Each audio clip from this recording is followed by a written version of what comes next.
Rally रे vote भिक्षा कले लड़े अनुगुल जिला आठमल्लिक ब्लॉक ठाकुरगढ़ पंचायत दाबाड़ा ग्राम राम मंदिर ठारू बाइक रैली रे बाहरी आनंदपुर खजुरजोड़ा ठाकुरगढ़ सदानंदपुर हतसमेल हनुमान मंदिर पर्यंत शताधिक कर्मी बाइक रैली रे जोग देथिले।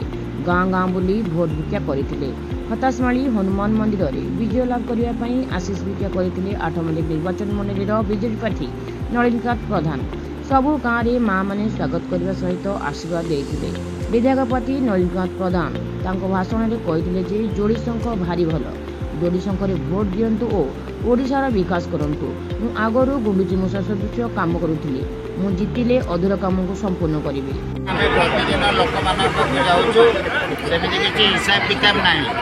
जेते लोकक मिसिबु, जेते भाई बहन को मिसिबु, तांको दुख सुनिबु, सेमानक कथारे आमे कथा लगाई कहबु। आगामी दिन में आम उपरे भरोसा रखंतु, आमे निश्चित भाव से काम करिबु।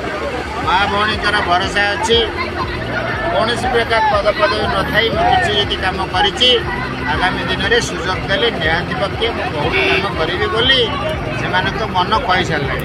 तेणु आम ठाकुरगढ़ ठार बाहरी आज बहुत दूर जीवु, बहीमुरा जीवु, पातापड़ा जीवु, कापुर जीवु, बहुत जगह जीवु।